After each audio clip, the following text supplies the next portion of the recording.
Walk through any major city today, and you are confronted with a contradiction. So obvious it feels insulting. Financial news headlines tell you the economy is strong. Stock markets hover near record highs. Official unemployment numbers remain low. Governments repeat the same mantra: growth, resilience, recovery. But if the economy is healthy, why does everything feel heavier? Rent absorbs more of your income than it ever has. Groceries cost more each month, yet packages shrink. Wages rise on paper, but purchasing power quietly disappears. Small businesses close, while corporate profits dominate headlines. The numbers say progress. People feel suffocation. This disconnect is not accidental. It is the defining feature of the modern financial system. The economy you see on screens is not designed to reflect lived reality.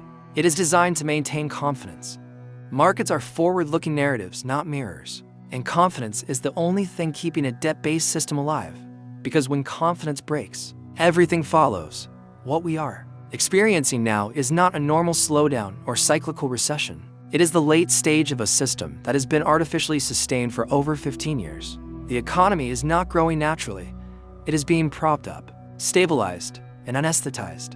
And that anesthesia is wearing off. To understand what is happening now, you must understand what truly changed in 2008. Before the financial crisis, money had a price. Interest rates acted as gravity. They rewarded productivity and punished waste. Bad companies failed. Bad investments collapsed. Painful, yes, but necessary. In 2008, that mechanism was suspended. Terrified of total collapse, central banks pushed interest rates to zero and promised unlimited support to financial markets. This was sold as temporary emergency medicine. Instead, it became permanent policy. Money stopped being scarce. When money becomes free, discipline disappears, debt explodes. Asset prices inflate beyond reality. Risk no longer matters because losses are socialized and gains are privatized. This is when capitalism quietly mutated. Instead of rewarding innovation and efficiency, the system began rewarding access to cheap credit. Corporations learned that borrowing was safer than building. Speculation replaced productivity. Financial engineering replaced real growth. And the public never voted on this transformation. Zero-interest money created what economists now openly call the everything bubble. Housing prices detached from wages, stocks detached from earnings. Entire industries existed not to create value, but to absorb cheap capital. Startups burned billions without profit because survival depended on refinancing, not revenue. This gave rise to zombie companies. These firms earned just enough to service interest on their debt, but not enough to ever repay it. In a normal system, they would collapse. In a zero-rate system, they are endlessly refinanced. By 2024, nearly 20% of publicly traded companies in developed economies fit this definition. This is not innovation. It is financial life support. The danger is not that these companies exist. The danger is that the system depends on them surviving. When rates rise, zombies die. And when zombies die, banks, pensions, and markets absorb the losses. That is why rate hikes are not just economic policy. They are existential threats. Inflation did not arrive out of nowhere for years. Central banks insisted inflation was transitory. This was not ignorance. It was narrative control. Inflation is the natural consequence of expanding money supply faster than productive output. During the pandemic, governments crossed a line that cannot be uncrossed. Trillions were created not to build factories or infrastructure, but to replace income. Money entered the system without corresponding productivity. This is historically how currency debasement begins. Inflation is not rising prices. Inflation is declining currency value. Prices are simply the symptom, and once inflation escapes, central banks lose their favorite tool, denial. Here is where the crisis becomes mechanical rather than emotional. Between 2025 and 2027, trillions of dollars in corporate, government, and commercial real estate debt must be refinanced. Most of this debt was issued when interest rates were near zero. Those rates no longer exist. A loan taken at 1% cannot survive at 5 or 6%. The math does not bend to optimism. This is called the maturity wall, and it is unavoidable. Commercial real estate is already collapsing because offices are no longer economically viable. Remote work destroyed demand permanently. Buildings once valued at hundreds of millions are being sold for pennies or abandoned entirely. Banks are quietly extending loans, pretending values haven't collapsed. This is accounting theater. When refinancing fails, defaults will cascade. This is not speculation. It is scheduled. Central banks are now in an impossible position. If they cut rates, inflation reignites and destroys purchasing power. If they keep rates high, Debt collapses the system. This is not policy failure. It is structural failure. Every major economy now faces debt levels that cannot be repaid honestly. Historically, there are only four ways out of such debt: default, inflation, financial repression, or war. Default destroys trust. Inflation destroys savings. War resets systems at catastrophic cost. That leaves financial repression. Financial repression is not new. It simply wears new language.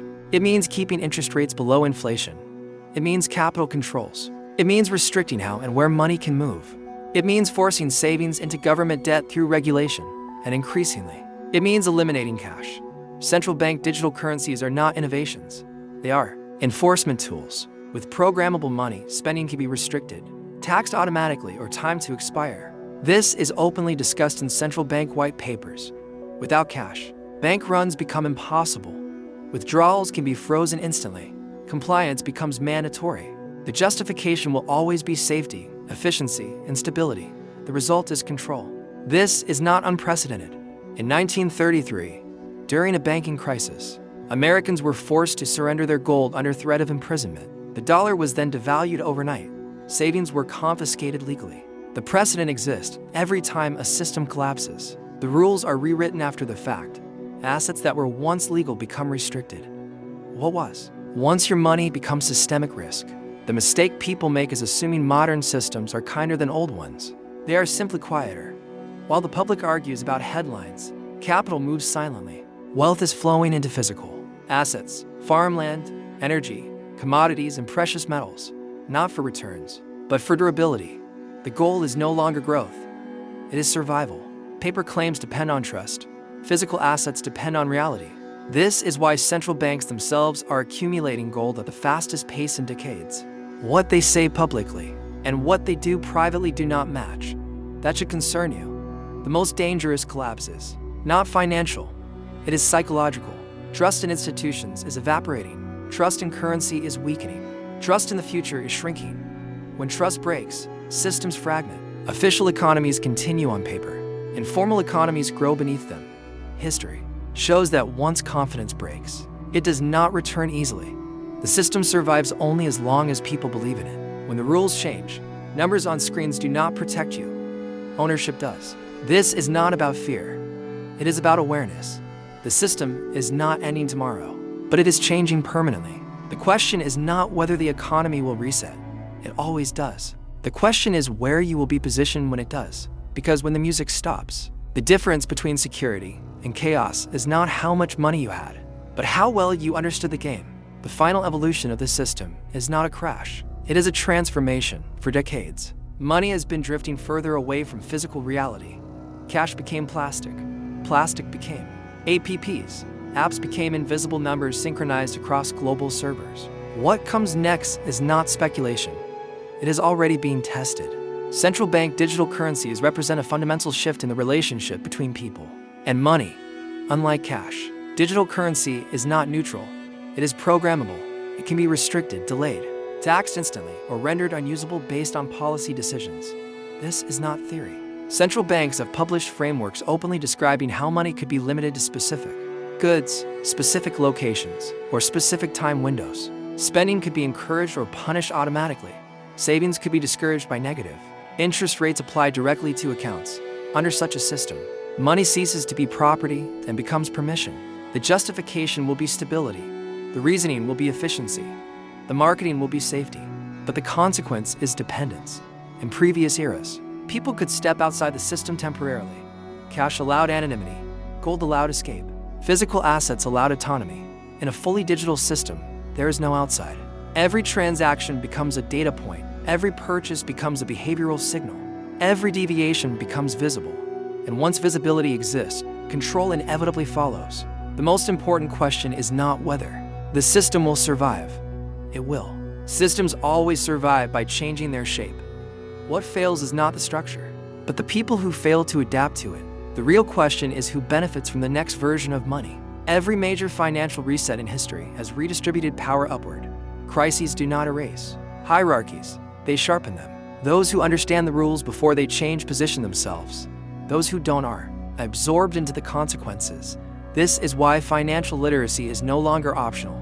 It is survival knowledge. Understanding money does not mean predicting markets or timing crashes. It means understanding incentives. It means recognizing that systems do not exist to serve morality, fairness, or comfort. They exist to preserve themselves. Money is not good or evil.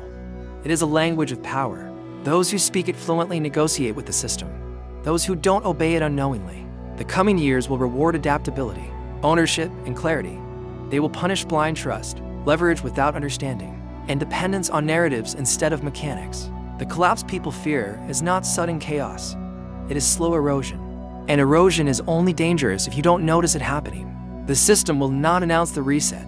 It never does. But once you understand how money is created, controlled, and redirected, you stop waiting for permission to prepare. And that is the real divide. Not rich versus poor. Not left versus right. But aware versus unaware. Because money will always speak. The only question is whether you finally understand what it's been saying all along.